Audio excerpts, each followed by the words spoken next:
Under the relentless Georgia sun, Governor Malcolm Carter found himself in an all-too-familiar situation, one that no amount of power or prestige could shield him from. Dressed in a tailored Navy suit, a symbol of the life he had built through resilience and hard-fought battles, he stood beside his stalled SUV on a deserted back road. He had expected nothing more than a quick tow and a moment of inconvenience. Instead, the sharp screech of tires against gravel shattered the silence as a police cruiser skidded to a halt.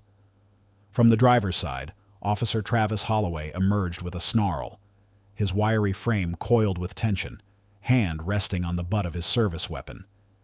His pale blue eyes flickered with something far more dangerous than simple authority: prejudice, unchecked and seething. Malcolm barely had a moment to register what was happening before the officer's voice sliced through the thick, humid air like a whip crack. "Hands up! Get away from the vehicle! Now!" The accusation in his voice was as clear as the summer sky. No hesitation. No request for identification. No assumption of innocence. Just the immediate, damning belief that the man standing before him, a man with dark skin, broad shoulders, and an air of quiet confidence, was guilty of something. Anything. Malcolm inhaled deeply, feeling the weight of history pressing against his chest. He had spent his life fighting against this very moment. From the streets of Atlanta, where he had defied expectations and clawed his way through law school, to the grand halls of the governor's mansion, where his every decision was scrutinized under the lens of race. But here, on this lonely road, none of that mattered. The law he had sworn to uphold, the system he had fought to change, it had turned on him, just as it had on countless others before him. "Officer," Malcolm began, his voice even, deliberate, refusing to shrink under the suffocating heat of both the sun and the moment. "This is my vehicle. I am waiting for roadside assistance." But Travis's grip on his gun only tightened, his lip curling in a sneer. "Don't lie to me. You think I don't know a stolen vehicle when I see one? Step away. Now." Malcolm's jaw tensed. He had spent years perfecting the art of measured responses, of calculated restraint. He knew that for men like Travis, power was not just about the badge, it was about control, about forcing submission. And for men like him, defiance was a risk that could mean the difference between life and death. But fear had never defined Malcolm Carter. He took a slow step forward, his deep brown eyes locking onto Travis's with unwavering resolve. "You might want to check my ID before you make a mistake you'll regret." Travis hesitated, a flicker of doubt crossing his face. For the first time, he truly looked at the man before him, not just as a threat, but as something else. And in that hesitation, Malcolm saw what he had always known. Racism was not just about hate. It was about fear. Fear of change. Fear of losing control. Fear of being wrong. And as sirens wailed in the distance, drawing closer, Malcolm knew this was far from over. This was only the beginning. Officer Travis Holloway had spent years believing he knew everything there was to know about men like Malcolm Carter. He had learned it from his father, from his commanding officers, from the whispered conversations in locker rooms where jokes turned into justifications. To Travis, power meant dominance, and authority meant being unquestioned. But the moment Malcolm locked eyes with him, something shifted. There was no fear, no frantic plea for understanding. Just a quiet certainty that rattled Travis more than any act of defiance ever had. Malcolm stood firm, his presence unwavering despite the barrel of a gun pointed at him. He had faced men like Travis before, though never in such a raw and immediate way. He had debated them in courtrooms, outmaneuvered them in political battles, and outlasted them in systems designed to keep men like him from rising too high. But here, with his hands raised and the suffocating weight of history pressing down, he realized that logic, law, and power meant nothing when confronted with a man who refused to see beyond the color of his skin. The heat pulsed between them, the air thick with something unspoken but deeply understood. Travis wasn't looking at a governor. He wasn't looking at a man who had spent decades earning every inch of respect that had been begrudgingly given to him. He was looking at a stranger, an other, someone who had no right, at least in his mind, to stand in front of him with that kind of composure.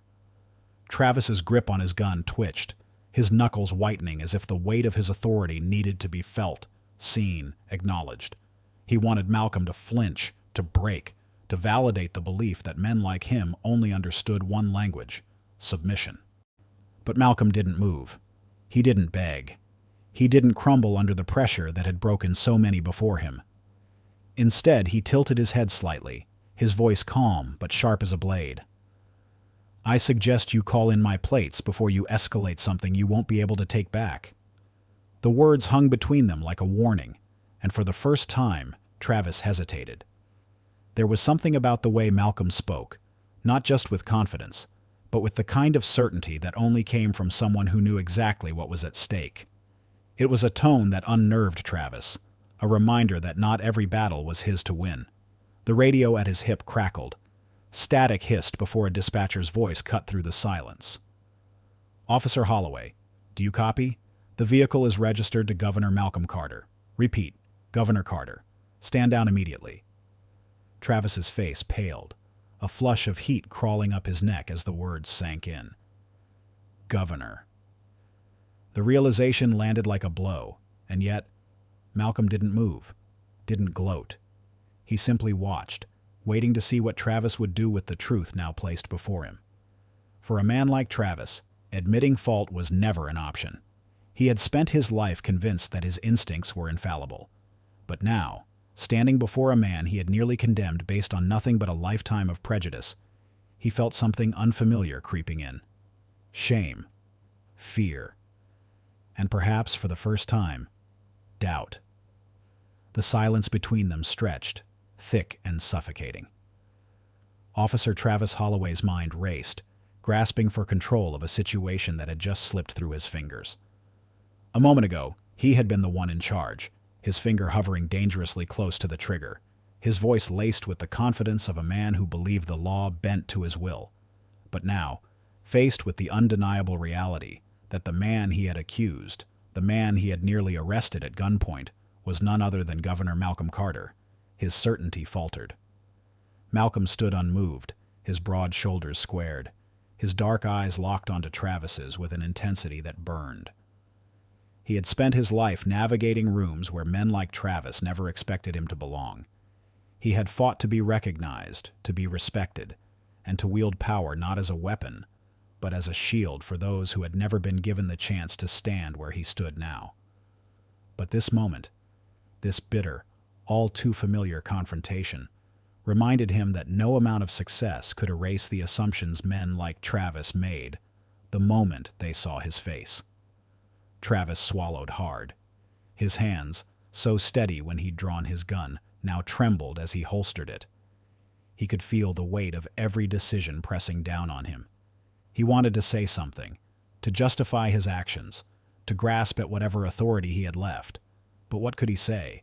That he had mistaken a sitting governor for a car thief? That he had let his prejudice, ingrained over years of unchecked power, blind him to the very laws he had sworn to uphold?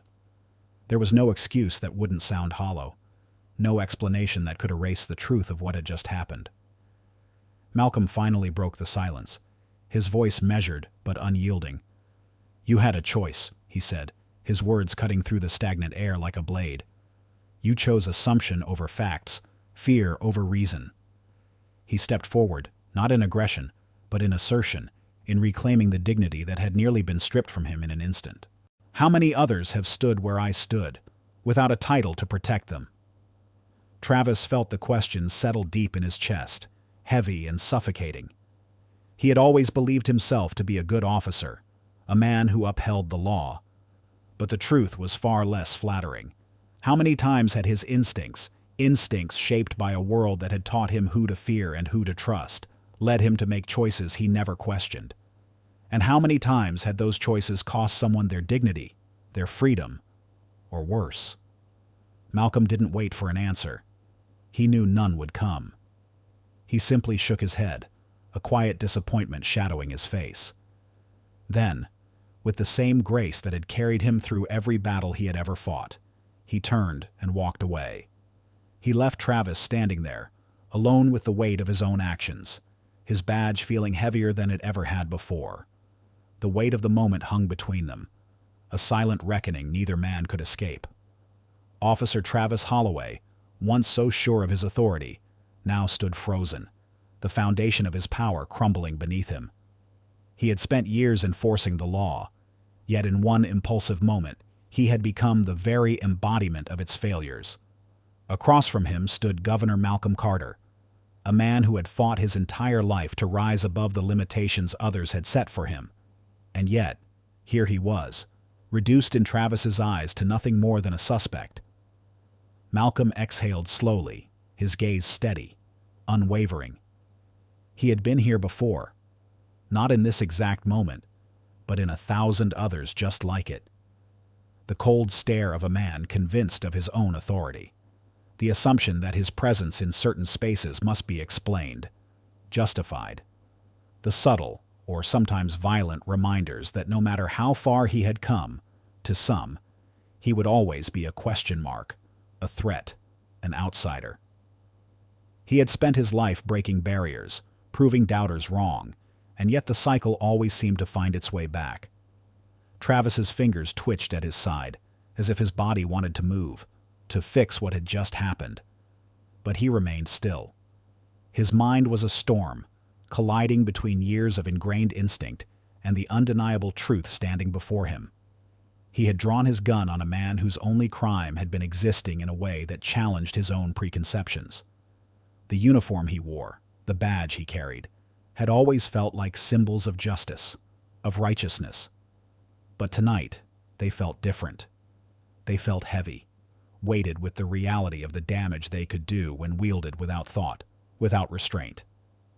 Malcolm finally spoke, his voice measured, calm, but laced with something deeper. Something Travis recognized as controlled fury.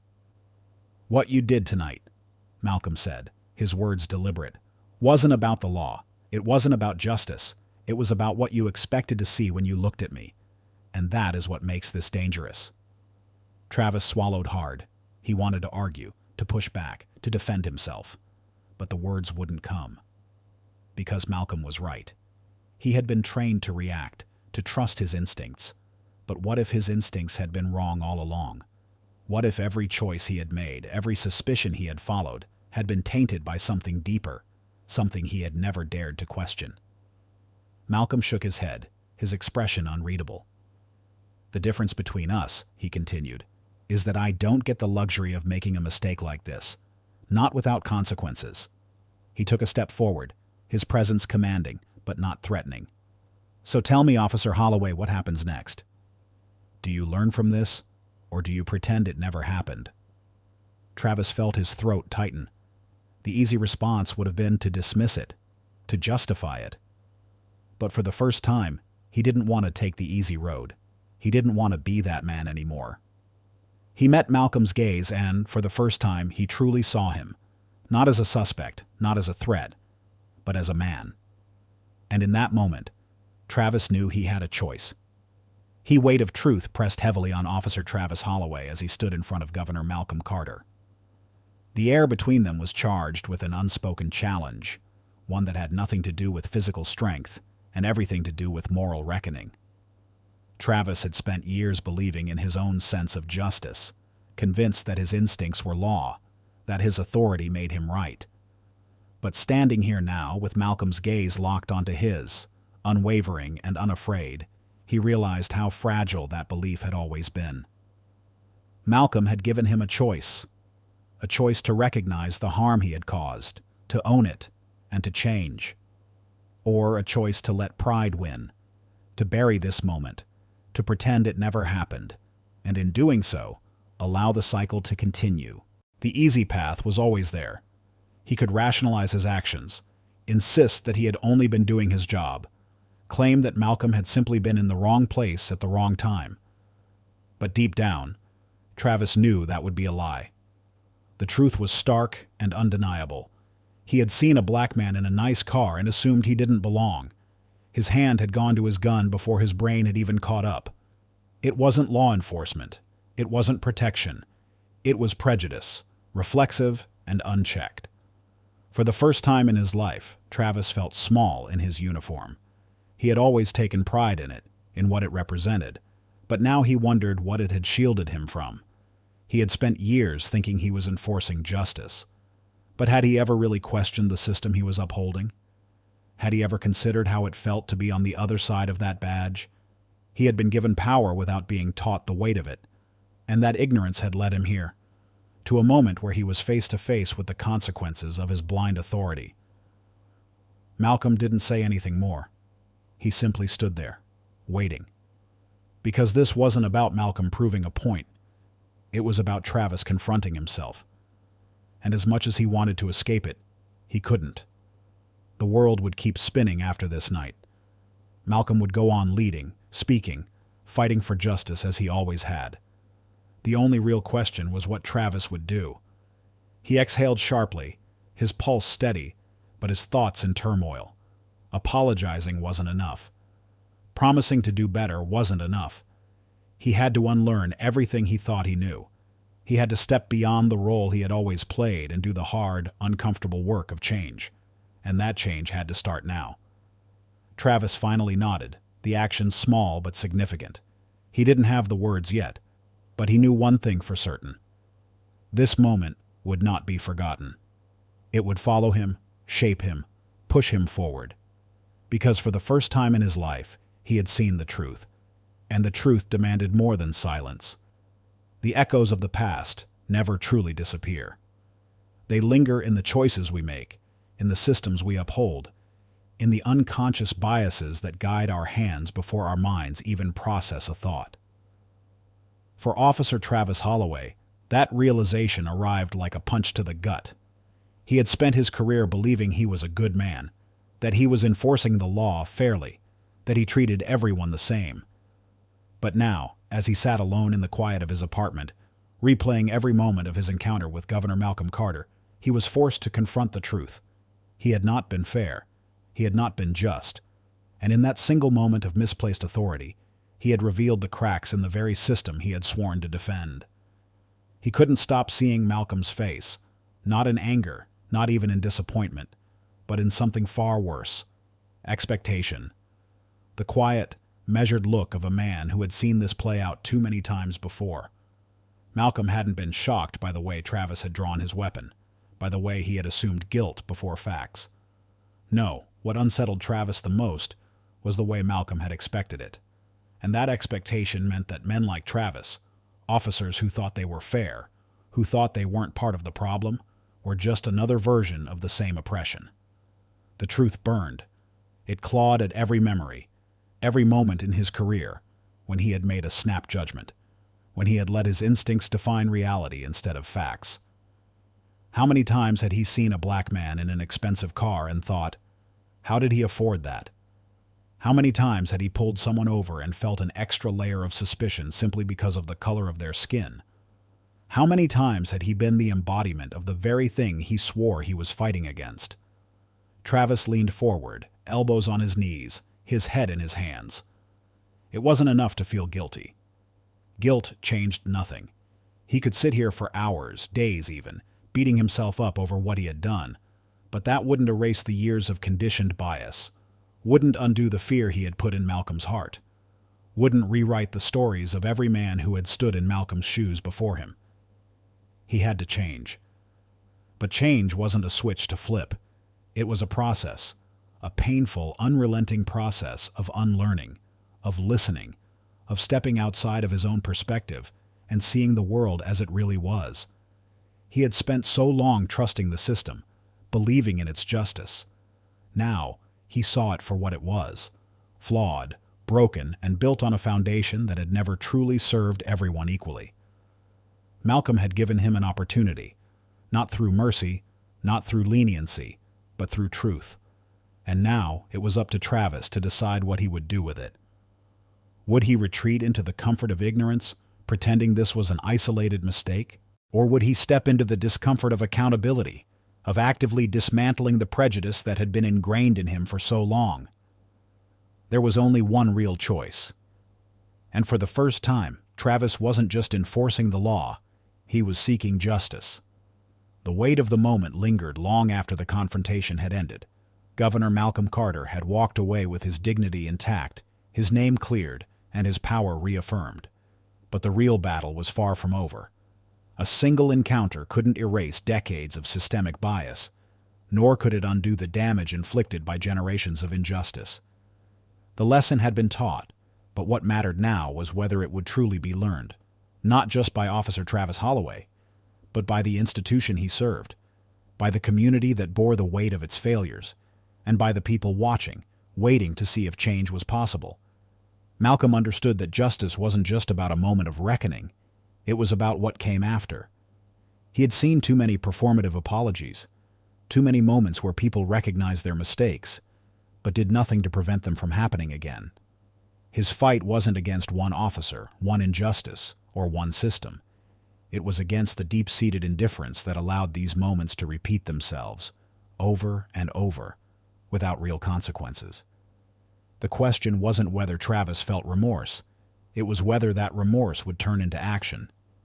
For Malcolm, this wasn't just a victory, it was a responsibility. His own rise to power had come with a burden, to be a symbol, to be a voice for those who couldn't be heard, to be a force that pushed back against the inertia of a system resistant to change. But it was exhausting. He had spent his entire life proving himself to people who doubted him before he even opened his mouth, earning respect that should have been his without question. And yet, every day, he faced reminders that his title, his success, his very existence in a position of power was still seen as an anomaly. As Malcolm reflected on what had happened, he thought about the people who wouldn't have walked away from a situation like his. The ones whose names were now hashtags, whose faces were frozen in grainy footage, whose families were left with nothing but grief and demands for justice that too often went unanswered. He knew that his survival wasn't just about his own strength or intelligence. It was about luck. And luck shouldn't be the deciding factor between life and death. If change was going to happen, it needed to be systemic. It needed to be built into the laws, into the training, into the very foundation of law enforcement.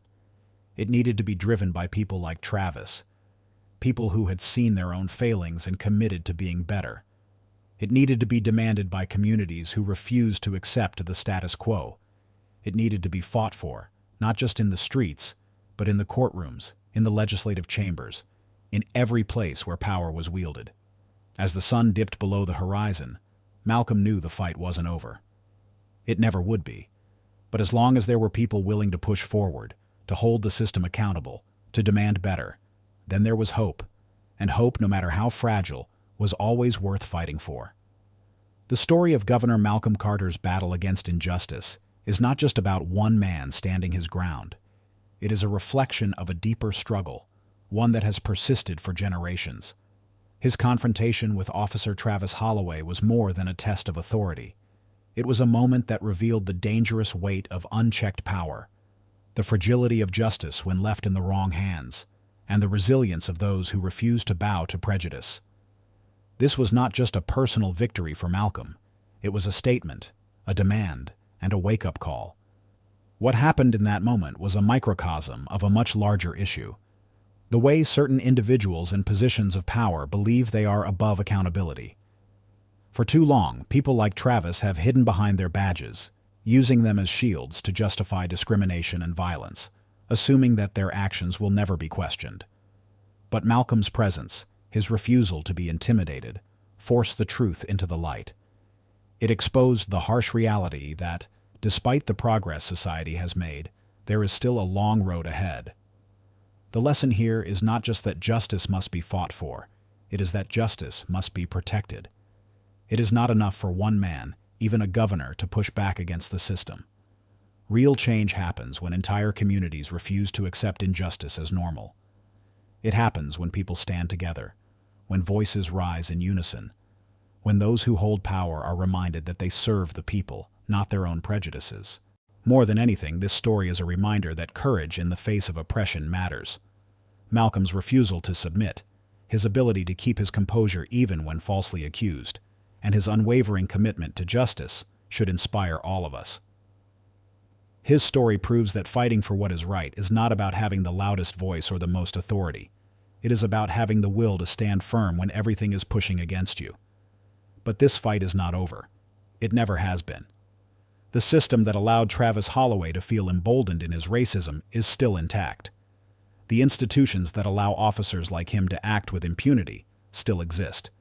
The road to true equality is still full of obstacles, but that does not mean it is impossible to travel. Every step taken toward accountability, every moment of exposure, every story shared, brings us closer to a world where justice is not selective, where power does not mean protection from consequences, and where no one has to live in fear of being judged by the color of their skin. This is why we must continue to push forward. If Malcolm's story has shown us anything, it is that no single victory is enough. Change is built on persistence. It is built on refusing to be silent. It is built on the unwavering belief that things can and must be better. If you believe in this fight, if you believe that justice should not be a privilege but a right for all, then now is the time to take action. Subscribe to Civil Rights Fight and stand with us in demanding accountability, exposing corruption, and ensuring that stories like Malcolm Carter's are not just moments in history, but catalysts for a better future. This is not just a fight for today. It is a fight for every tomorrow. Join us. Let's make a difference together.